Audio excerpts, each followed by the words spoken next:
Olá, eu sou o Fábio Toledo e no episódio de hoje do Assunto de Família vamos falar sobre rotina e a vida em família.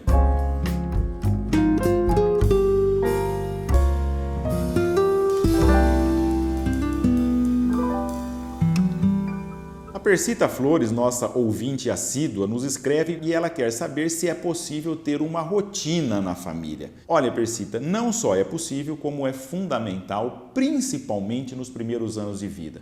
Se nós tivéssemos de elencar 4 hábitos básicos que precisamos desenvolver com os nossos filhos de 0 a 3 anos, esses hábitos são precisamente a ordem, o sono, a alimentação e a higiene.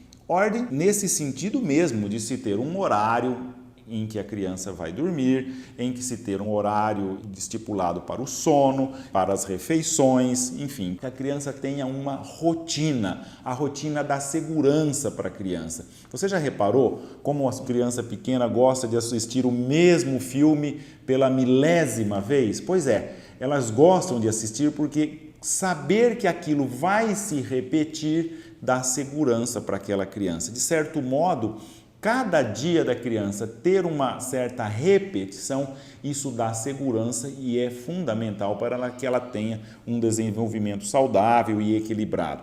Então é preciso sim cuidar da rotina, principalmente nos primeiros anos de vida. Por quê? Porque se nós cuidarmos muito bem nessa fase, vai ser mais fácil fomentar naquela criança a virtude da ordem nas fases seguintes. Acontece que rotina hoje tem uma conotação muito negativa, como sendo algo maçante, rotineiro mesmo, vamos assim dizer, uma deturpação do conceito de ordem que está por trás da rotina para se tornar algo repetitivo que nos aprisiona, quando na verdade não é isso.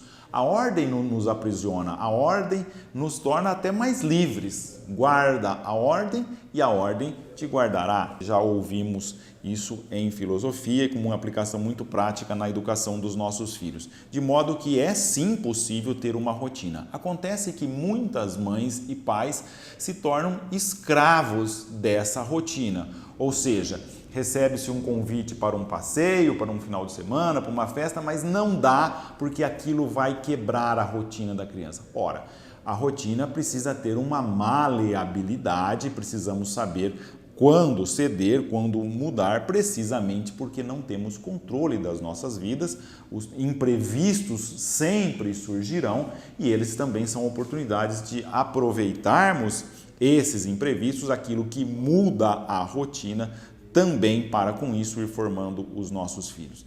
Então, quando você me pergunta se numa família numerosa é possível ter rotina, eu te respondo que é fundamental termos essa rotina. Guarda a ordem e a ordem te guardará. Porém, não sejamos escravos da ordem, porque isso será uma desordem. E a Fernanda Ferreira, nessa linha também da ordem, da rotina, ela quer saber como reunir todos os filhos para as refeições. Uma coisa que a gente deve aprender logo no início do nosso casamento e logo que estamos formando a nossa família, as famílias precisam ter as regras daquela família, são aqueles valores que se cultuam, aqueles valores comuns que são vividos na família. E na fase inicial do casamento é uma fase até de acomodação, ou melhor dizendo, uma fase até de adaptação de marido e mulher. Por quê? Porque cada um vem de uma família em que algo tinha muita importância e para outros não tinha. Vou dar um exemplo. Na família da minha esposa, festa de aniversário é algo que precisa ser muito bem cuidado. Ela foi criada assim. Ou seja, celebrar aniversário, felizmente, digo eu agora, era algo muito importante para os pais dela e ela cresceu com isso, de modo que descuidar de uma data importante para ela é algo inconcebível. Na minha família não era tanto assim, não se dava tanta importância a isso. Claro que celebrava aniversário, dava seus parabéns, mas não com aquela importância. Quando o casal se une em matrimônio, alguns atritos podem surgir como consequência dessas diferenças de valores que cada um trazia para o casamento. O importante é que os dois saibam se ajustar, saibam decidir o que é importante para a nossa família e a partir disso que nós consideramos importante, nós vamos construindo algumas regras de convivência na nossa família. Por exemplo, Em casa, celular durante as refeições? Não. Por quê? Porque é uma regra, na medida em que consideramos importante conversar durante as refeições, é um momento de trocar as nossas experiências, é um momento agradável, é um momento de vida em família, de modo que nós não vamos permitir que intrusos, que estranhos interfiram na harmonia desse momento da nossa convivência familiar. E por quê? Porque para minha esposa e para mim, as refeições, o convívio familiar é algo importante e para isso estabelecemos algumas regras. Outra, televisão ligada durante as refeições. Para nós, não queremos, como eu disse, intrusos a azedar, a atrapalhar esse convívio familiar. Então, quando se pergunta se é possível reunir todos para as refeições, nós precisamos ver o que está por trás, o que é importante para nós, o que é importante para minha esposa, o que é importante para pai, marido e, por consequência, o que queremos transmitir aos nossos filhos. Porque se isso está muito claro, a gente consegue ir construindo essas regras de convivência que vão trazendo harmonia para a vida em família. Na medida em que decidimos que fazer refeições juntas é importante e, portanto, nós valorizamos isso, nós vamos estabelecendo essas regras que nos auxiliam a manter uma ordem naquele momento em que reputamos importante para nós. E aqui algo fundamental, mãe e pai têm de ser os primeiros a dar exemplo. Eu não posso estabelecer uma regra de que durante as refeições não se usa celular, nem se assiste TV, então somos nós os primeiros a dar exemplo. Não adianta falar, não tem essa regra, não, mas eu, pai, posso. É que isso é muito importante. Cuidado, as crianças, principalmente as mais pequenas, elas não conseguem entender aquilo que nós juristas, juízes, advogados, dizemos que toda regra tem exceção. As crianças pequenas, elas não trabalham muito bem essa ideia de exceção à regra. Para elas, se tem uma exceção, a regra deixa de existir. É claro que isso precisa ser bem trabalhado e eles precisam entender que há situações em que prevalecem em relação àquela regra, mas ordinariamente não podemos ceder a pequenos caprichos, porque senão para elas a regra não funciona. Não nos esqueçamos, eles aprendem principalmente com o nosso exemplo e depois, muito depois, com aquilo que falamos para eles. Então, se a vida em família é importante, precisamos de ir balizando, de ir estabelecendo alguns parâmetros daquilo que é importante para nós. Então, se as refeições são importantes para nós, então vamos fazer questão de que todos venham para esse momento de convivência. E depois também pequenos detalhes que vão construindo um hábito na família, ou seja, a mãe avisa uns minutos antes, ou o pai, se é ele que está preparando a refeição, pede para que um dos pequenos avise, olha, em 5 minutos o jantar estará servido, já vamos descendo, já vai desligando o computador, já vai fechando o livro para quem está lendo, já vai desligando a TV, espera-se os demais, faz uma breve oração, e é muito aconselhável que em toda a família, seja qual for a fé que professam, que tenham momentos de oração juntos, que são todas coisas que vão sedimentando esses bons hábitos. Refeições em comum, pequenas orações que se faz de vez em quando, que também vai dando unidade à vida familiar. O importante, viu, Fernanda, não é somente conseguir reunir para esses momentos, seja uma breve oração, para uma refeição, para uma tertúlia familiar, momento de convivência, de descontração. O importante é que se tenha espaços de convivência. A família é um local em que cada um deve estar à vontade para estar ali. A família é talvez o único ambiente em que cada um é reconhecido por ser quem é. Ali não precisamos representar, ali não há máscaras, ali não há querer ser mais ou querer ser menos. Ali cada um é filho, um é pai, outro é mãe e cada um é reconhecido e valorizado por ser quem é, sem máscaras. E esse tempo de convivência, e as refeições são momentos muito privilegiados de fomentar essa convivência, precisam ser cuidados com muito carinho, com muito esmero. É claro, de novo, há exceções.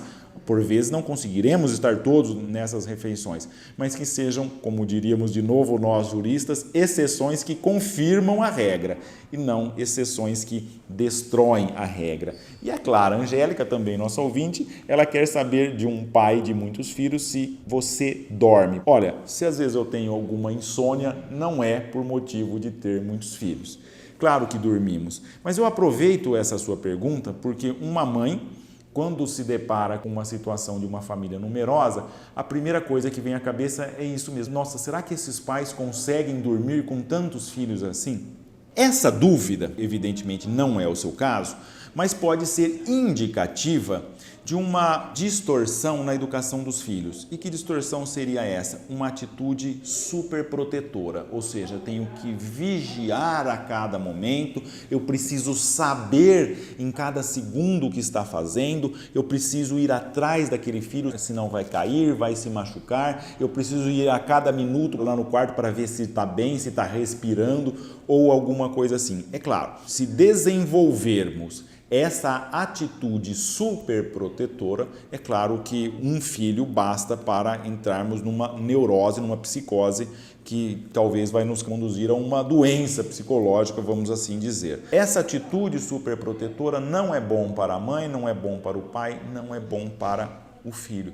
E aqui eu chamaria a atenção para uma consequência muito ruim que pode advir já nos primeiros anos da vida conjugal. E agora vocês estão acostumados a eu ficar sempre puxando a orelha dos pais, e aqui eu me permitiria puxar um pouquinho das mães, chamá-los a atenção para uma postura que é um tanto quanto perigosa de se assumir quando vem o primeiro, o segundo e o terceiro filho. Muitas vezes a gente ouve o seguinte desabafo. Às vezes parece que os filhos separam os pais ao invés de se unirem. E por que às vezes acontece isso? Algumas mães, quando pegam o filho na maternidade, não dizem isso, mas assumem a seguinte postura: eu te recebo como minha filha e te prometo ser fiel na alegria e na tristeza e estar ao seu lado pelo resto da minha vida.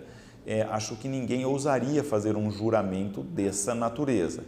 Fizemos sim, marido e mulher, muitas vezes fizemos esse juramento um para os outros, voluntariamente unimos as nossas vidas em matrimônio e como frutos desse amor vieram os filhos. Vieram os filhos que também assumimos num compromisso solene de educá-los, de formá-los e prepará-los para a vida adulta. Porém, não estarão sempre conosco. Não há um compromisso de uma união perpétua entre aquele ser que veio ao mundo. O compromisso fizemos com a nossa esposa e com os nossos maridos. Ou seja, educamos os filhos da melhor maneira possível, com uma intensa afetividade, um sentimento muito forte que nasce entre mãe e filho e depois também entre pai e filho ou pai e filha, mas educamos nossos filhos para o mundo. A atitude superprotetora, por vezes, revela uma postura egoísta, egocêntrica de querer o filho para nós. É claro que fazemos isso imperceptivelmente, mas é uma atitude de superproteção, de certo modo egoísta, de que aquele filho nos dá uma satisfação. No fundo, nós na maternidade e na paternidade, nós cooperamos com Deus na nobre e sublime missão de trazer filhas e filhos ao mundo destinados a uma felicidade eterna. Isso é, na essência, a maternidade e é, na essência, a paternidade. E, portanto, quem encara dessa maneira a maternidade e a paternidade pode dormir tranquilamente 8 horas por dia, porque também nossos filhos estão sendo muito bem cuidados. E esse sono é possível e necessário, tanto para quem tem uma filha ou um filho, como para quem tem 11, 12 ou até mais.